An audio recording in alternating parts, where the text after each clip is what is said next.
사도행전 제20강 택함받은 일곱 집사들. 사도행전 6장 2절부터 4절. 열두 사도가 모든 제자를 불러 이르되 우리가 하나님의 말씀을 제쳐놓고 접대를 일삼는 것이 마땅하지 아니하니 형제들아 너희 가운데서 성령과 지혜가 충만하여 칭찬받는 사람 일곱을 택하라. 우리가 이 일을 그들에게 맡기고 우리는 오로지 기도하는 일과 말씀 사역에 힘쓰리라 하니 열두 사도가 모든 제자를 불러 이르되 우리가 하나님의 말씀을 제쳐놓고 접대를 일삼는 것이 마땅치 아니하니 형제들아 너희 가운데서 성령과 지혜가 충만하여 칭찬받는 사람 일곱을 택하라. 우리가 이 일을 그들에게 맡기고 예루살렘 교회가 금전 문제로 다툼이 일어나자 사도들은 구제하는 일을 비롯하여 교회 내적인 일들을 맡기에 합당한 사람들을 선택하여 세우기로 결의합니다. 그들은 접대하는 일과 교회의 살림을 맡아 다스리는 집사로서 그동안 사도들이 했던 것보다 더 세밀하고 불만과 불평이 없도록 잘해야 했습니다. 모든 일에 예모와 질서와 책임감이 있고 자신의 일은 물론이요 어떤 일도 소홀하지 않아야 했습니다. 집사들은 이 일을 위해 알맞은 성품을 지녀야 했습니다. 그들은 성도들로부터 칭찬 듣는 사람이어야 했습니다. 부정한 것이 없으며 흠 없고 성실하며 모든 일에 덕스럽고 믿을 수 있는 사람이어야 했습니다. 그들은 사회적으로 성공한 사람은 아니더라도 신망이 있고 중요한 결점이 없어야 하는데 이것은 그들이 성도들로부터 신용을 얻고 그 직책을 정당하게 수행하는 데에 필수적인 것이었습니다. 뿐만 아니라 그들은 성령이 충만한 자들로서 인간의 기분이나 감정이나 사고방식이 아니라 성령의 인도를 세심하게 받아 일해야 했습니다. 구약시대에는 천부장과 백부장과 50부장과 10부장으로 삼을 때 능력 있는 사람들, 곧 하나님을 두려워하며 진실하며 불의한 이익을 미워하는 자를 세웠습니다. 그런데 신약시대에 와서 더 중요시 된 것은 성령의 충만함이었습니다. 신약의 교회에 이방인들도 들어올 수 있게 되었지만 구약시대의 교회 일꾼들보다 결코 자질이 부족하거나 자격이 없거나 성령 충만하지 못한 사람을 집사로 세워서는 안 되었습니다. 목사나 장로가 아니라 집사일지라도 성령 충만한 자여야 했던 것입니다. 왜냐하면 신약 교회야말로 유대인들뿐 아니라 전 세계 민족에게 복음을 전해야 했기 때문입니다. 이 사람들은 유대 민족들 안에서만이 아니라 세계 어느 나라 민족들에게도 인정받고 칭찬받고 존경받는 자들이 되며 그리스도의 일을 충실하게 감당해야 했습니다. 즉 우리는 한국 안에서만이 아니라 세계 어디에 내놓아도 정직하고 충성되며 능력 있게 일할 수 있는 사람이 되어야 하는 것입니다. 오늘날의 교회가 점점 불신자들에게 인정받지 못하고 업신여김을 당하는 것도 교회의 중직자들이 사방에서 물밀듯이 닥쳐오는 세파를 견디고 이길 만큼 성령 충만한 자가 되지 못했다는 데에 원인이 있습니다. 각 나라마다 각종 우상 종교들이 넘쳐나고 사탄의 역사들은 참으로 다양하고 극심하게 복음 전파를 방해하며 교회들을 오염시킵니다. 그런데 마귀의 소굴과 같은 각처에 존재하는 교회들 안에 성령 충만한 자가 한 사람도 없다면 그 교회는 결코 사명을 제대로 감당할 수 없을 뿐 아니라 신속하게 세속화되고 진리가 오염될 수밖에 없습니다. 현대 교회의 중직자들이야말로 반드시 성령 충만한 자들이어야 합니다. 오늘날 목사를 비롯한 장로와 집사 등 교회 지도자들은 갈수록 사탄의 역사들이 극심해질 것이 분명하니 이것을 절실히 깨닫고 교인 숫자와 교회 시설을 늘리려고 먼저 힘쓰기보다 성령 충만함을 받기 위해 전력을 다해야 합니다.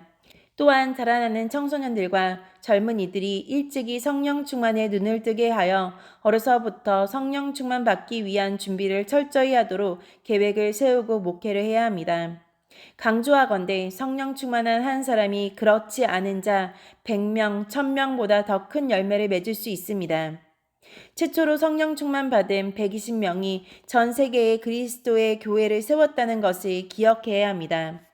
지금도 하나님은 분명히 성령 충만한 자를 뽑아 세우시고 각계각층의 사람들에게 보내사 복음을 전파하게 하고 계십니다. 아무리 인물이 잘나고 유명한 자라 할지라도 성령 충만하지 못하면 하나님께서 이와 같이 사용하지 않습니다. 참으로 더 많은 사람들에게 더 먼 곳까지 가서 능력 있게 복음을 전하다가 주님의 품에 안기기를 원하는 사람들이라면 성령 충만 받기 위해 전력을 다해야 합니다. 이 집사들은 지혜가 충만한 사람들이어야 했습니다. 정직하고 착한 것만으로는 부족했습니다. 하나님 앞에서 지각이 있고 현명한 사람들로 생각이 깊어서 모든 일이 신중하고 질서 있게 처리할 수 있어야 했습니다. 성경에서 말하는 지혜란 하나님을 아는 지혜입니다. 하나님의 뜻과 법이 무엇인가? 하나님이 무엇을 원하시고 기뻐하시는가? 하나님 앞에서 올바른 것이 무엇인가? 이러한 것들을 분명하게 판단하는 지혜입니다. 단지 현실적으로 무리가 없는가? 사람들에게 칭찬을 들을 것인가? 나에게 유익이 있을까? 어떻게 하면 한 사람이라도 교회에 더 붙들어 놓을 것인가? 하는 것을 생각하고 판단하는 것이 아닙니다. 많은 일꾼들이 하나님의 일을 위해 의논할 때에 지혜가 부족해서 인간적으로 생각하고 판단하며 말하고 결론을 도출해냅니다. 심지어 성령과 지혜가 충만한 사람이 하나님 앞에서 올바르게 생각하고 판단하며 말하는 것을 저지하고 배격하며 방해합니다. 그리고 어떻게 해서든지 자기가 하는 대로 따라오도록 수단과 방법을 가리지 않기도 합니다. 이것이 얼마나 큰 잘못이 되겠습니까?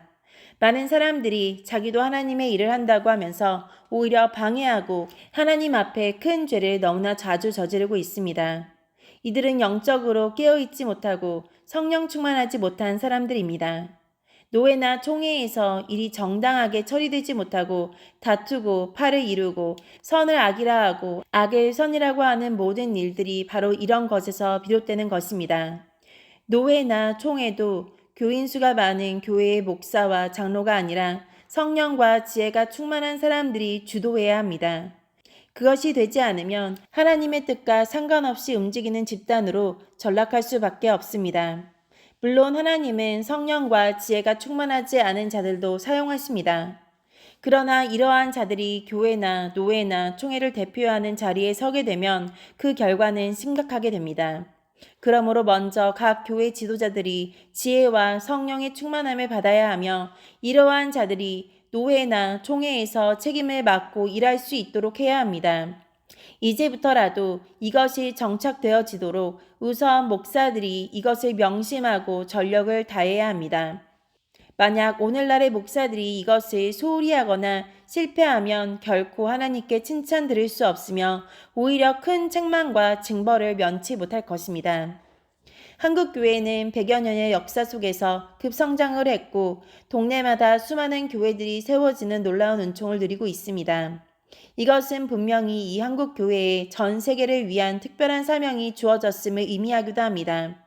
그런데 오늘날의 한국 교회는 교단마다 분열과 다툼과 당 짓는 것과 원수 삼는 것을 점점 더 심하게 하고 있습니다. 우리는 이것을 반드시 타파하고 서둘러서 정리해야 합니다. 각 교회의 지도자들이 하나님 앞에 회개하고 성령 충만 받기 위해 전력을 다하고 또한 성령 충만한 제자들을 기르기 위해 전력을 다해야 합니다. 우리는 오로지 기도하는 일과 말씀 사역에 힘쓰리라 하니 복음 전파자가 해야 할 일은 두 가지, 말씀과 기도입니다. 말씀을 통해 하나님께서 그 백성들에게 말씀하시고 하나님의 백성들은 기도를 통해 하나님께 호소하는 것입니다. 이 두 가지에 의하여 그리스도의 나라는 전진하며 완성되어집니다. 오직 말씀과 기도에 의한 부흥이 진정한 부흥입니다. 그야말로 우리는 마른 뼈들에게 하나님의 말씀을 들려주어야 하며 하나님께서 그들에게 생기를 불어넣어 주시도록 기도해야 합니다.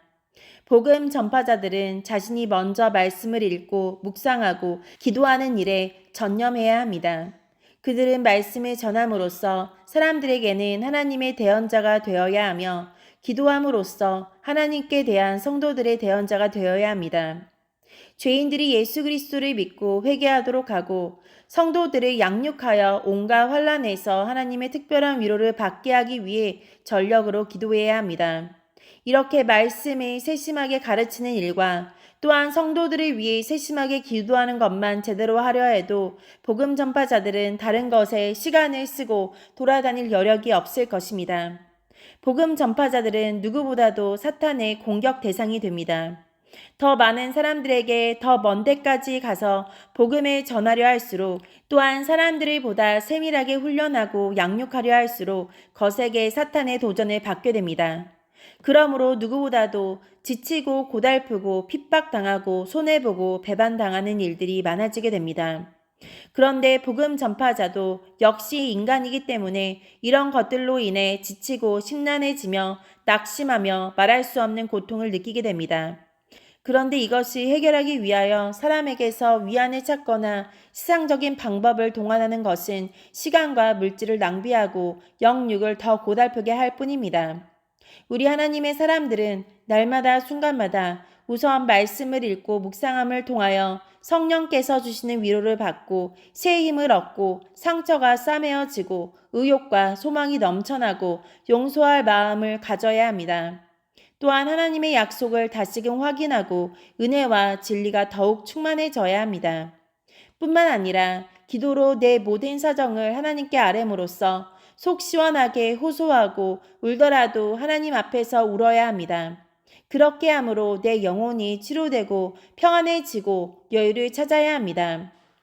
그리고 기도란 나 혼자서 떠드는 것이 아니고 하나님의 상대로 대화하는 것이므로 주께서도 어떤 방법으로든 분명히 나에게 응답하십니다.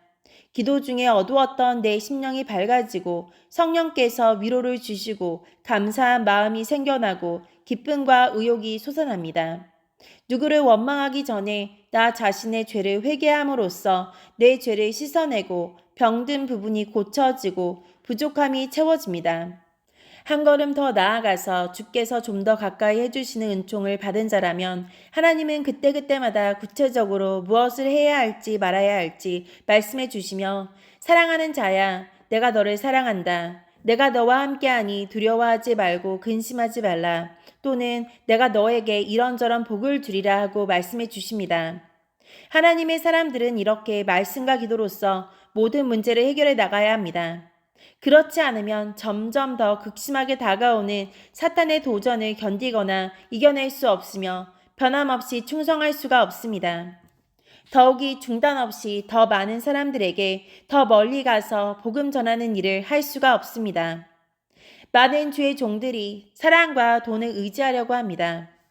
그런 것들을 통해 문제를 해결하려고 함으로써 오히려 많은 잘못을 저지르고 더 큰 부작용을 만들어내게 됩니다. 하나님의 종들이야말로 누구보다도 말씀과 기도에 창념해야 합니다.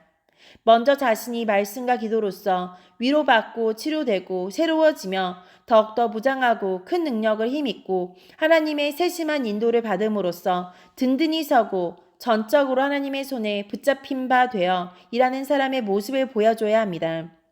이럴 때 비로소 그 사람은 사람들에게 살아계시고 전지전능하신 하나님을 나타내고 보여주는 사람이 됩니다. 하나님의 종들이 우선 자신이 이렇게 지탱하며 일할 뿐 아니라 성도들이 그대로 따라할 수 있도록 가르쳐 주어야 합니다. 말로 가르치기 전에 하나님의 종 스스로가 자기가 어떻게 생활하고 있는지를 보여주어야 합니다. 자신이 그토록 극심한 환난과 시련 속에서도 끄떡없이 견디며 오히려 모든 일을 더 활발하게 하고 더 큰 능력이 나타나고 열마가 나타나는 것을 사람들이 보면서 당신은 어떻게 그렇게 합니까? 라는 질문을 가지게 해야 합니다. 그리고 그 질문에 이것이 오직 말씀과 기도로 가능한 것입니다 하고 확실하게 가르쳐 줄 수 있어야 합니다. 전도받는 사람이나 성도들이 하나님의 종에게서 하나님의 사람으로 살아가는 특별하고도 놀라운 면을 전혀 발견할 수 없다면 그들이 무슨 매력을 느끼며 어찌 그 종에게 귀를 기울이겠습니까? 아, 나도 저 사람처럼 되어야겠다. 나도 저렇게 살아야겠다 하고 강력한 매력을 느끼게 하며 그렇게 살 수 있는 방법이 무엇인지를 설명해 준다면 그들은 결코 그것을 거부하거나 놓치지 않을 것입니다. 우리 하나님의 일꾼들은 말씀을 가르치는 일 못지않게 기도하는 일에 많은 시간을 사용해야 합니다. 우리는 저들에게 말씀만 먹여서는 안 됩니다. 그 말씀이 그들에게 효력을 나타내도록 기도해야 합니다. 하나님의 역사하심 없이는 우리의 설교가 헛되이 될 뿐입니다. 아무리 잘 준비하고 멋있게 설교했다 할지라도 거기에 성령께서 역사하시지 않으면 헛된 것이 됩니다.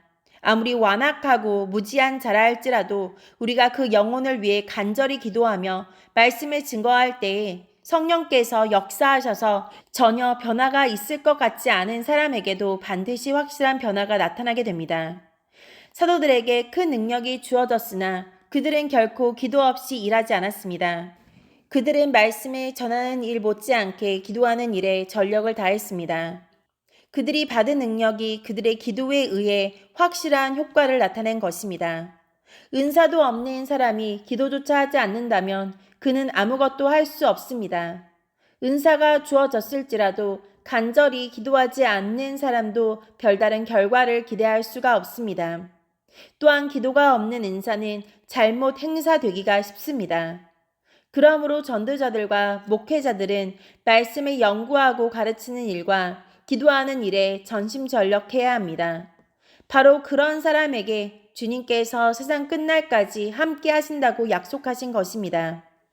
오늘날 교회 성장 세미나라는 것을 많이 하는데 교재와 목회 방법을 개발하여 교회 부흥을 꾀하는 것도 잘못된 것은 아니나 목회자들이 교회가 부흥되지 않아 내가 실력이 부족한 것이 아닌가, 목회 방법이 잘못된 것이 아닌가 생각하여 여기저기 쫓아다니며 새로운 테크닉을 배우려고 하는 것은 근본적인 해결책이 아닙니다. 목회자들이야말로 말씀과 기도에 전념해야 하는 것입니다. 예수님께서 제자들에게 프로그램을 가르쳐주고 전도 방법을 개발하라고 명하시지 않았습니다. 제자들은 그동안 주께로부터 배운 것으로 이미 지식적인 것은 충분했습니다. 이제 그들이 할 일은 성령의 충만함을 받기 위해 기도에 전력하는 것이었습니다. 그들은 주님의 가르침대로 순종했고 오순절에 과연 성령의 충만함을 받았습니다. 이 성령 충만함의 역사에 의하여 먼저 그들 자신이 크게 변화되었고 말씀과 믿음과 성령이 충만하여 능치 못함이 없었습니다. 그 어떤 것도 두려워하지 않았고 그 무엇도 그들 앞에는 장애물이 되지 않았습니다. 오히려 장애물이 있을수록 더 큰 권능이 나타났으며 더 많은 사람들을 예수께로 인도할 수 있었습니다. 그들은 어떠한 인위적인 방법도 사용하지 않았습니다. 사람의 숫자를 가지고 한 것도 아니요 건물을 크게 짓고 시설을 훌륭하게 함으로 일한 것도 아니었습니다. 오늘날의 목회자들은 지금도 얼마든지 그러한 역사가 나타날 수 있음을 믿어야 하며 그것을 할 수 있기 위해 전력을 다해야 합니다. 오늘날 한국은 신학을 공부하는 사람들이 세계 어느 나라보다 많다고 합니다. 이것은 하나님의 큰 은혜가 아닐 수 없습니다. 그런데 그들이 과연 목회자다운 목회자가 되고 있는지는 매우 걱정스러운 것이 사실입니다. 신학교에 들어오는 사람들에게 처음부터 졸업할 때까지 그들이 말씀 연구와 기도에 전력하는 것을 훈련해야 합니다. 우선 교수들 자신이 언제나 말씀과 기도에 전력하여 항상 말씀과 믿음과 성령이 충만한 자들이 되므로 그들의 입에서 단지 지식만 전달되는 것이 아니라 하나님의 권능이 나타나야 합니다. 그것을 먼저 솔선하여 보여줄 수 있는 사람들이 교수로 선임되어야 하는 것입니다. 오늘날 신학교가 학위만을 위주로 교수들을 뽑고 이것이 교회에도 그대로 전수되어 박사학위 가진 목사들을 우선하여 선발하고 세우므로 교회가 힘을 잃고 있습니다. 교회와 신학교가 재구실을 할 수가 없는 것입니다. 신학교에서 학생들을 선발할 때에도 학벌이나 시험 위주로만 선발할 것이 아니라 그들을 개별적으로 철저하게 심사하여 이들이 확실한 믿음이 있는가, 그동안 말씀과 기도 생활을 어떻게 해왔는가, 그들이 성령 체험을 했는가, 무슨 은사가 있는가, 이러한 것들을 위주로 엄선해야 합니다. 이렇게 선발하여 말씀과 믿음과 성령에 충만한 교수들에 의해 철저하게 양육한다면 이러한 신학도들은 놀라운 결과를 만들어낼 것입니다. 이렇게 잘 훈련되어 배출된 자라면 기성교회에서 일하지 않아도 그들은 어디서나 구실을 하게 되며 이러한 자들이 개척교회를 한다면 확실하게 그리스도의 교회를 세워나갈 수가 있을 것입니다. 한국교회는 이제라도 이 일을 서둘러 해야 합니다. 목회자들이 신학생들을 추천할 때는 말씀과 기도 생활에 창념하고 확실한 믿음을 가지고 있으며 누구보다도 순종하고 충성하는 데에 본을 보이고 한 걸음 더 나아가 성령 체험을 하고 성령 충만한 자가 되도록 그들을 열심히 훈련하고 양육하여 추천함으로 신학교에 보내야 합니다. 우선 개교회에서 이렇게 신학교에 가야 할 준비된 자격자들을 만들어내는 것이 제대로 되어야 합니다. 아무런 준비도 없는 자를 신학교에 보내고 신학교에서 단 몇 년 동안에 그들을 잘 훈련되고 무장된 하나님의 사람으로 길러낸다는 것은 매우 어려운 일입니다. 신학교의 커리큘럼 자체가 말씀과 믿음과 성령이 충만한 자를 길러내기 위하여 짜여져야 합니다. 다시 강조하건대 우선 교수들이 말씀과 믿음과 성령에 충만한 자들이 세워지는 것이 가장 중요하며 그 다음으로 중요한 것은 이것을 받을 수 있는 기본적인 준비가 된 자들을 신학생으로 선발하는 것입니다. 그리고 전국교회는 하루도 빼놓지 않고 신학생들과 그 교수들이 한결같이 말씀과 믿음과 성령에 충만한 자들이 되도록 간절히 기도하고 열심히 후원해야 합니다.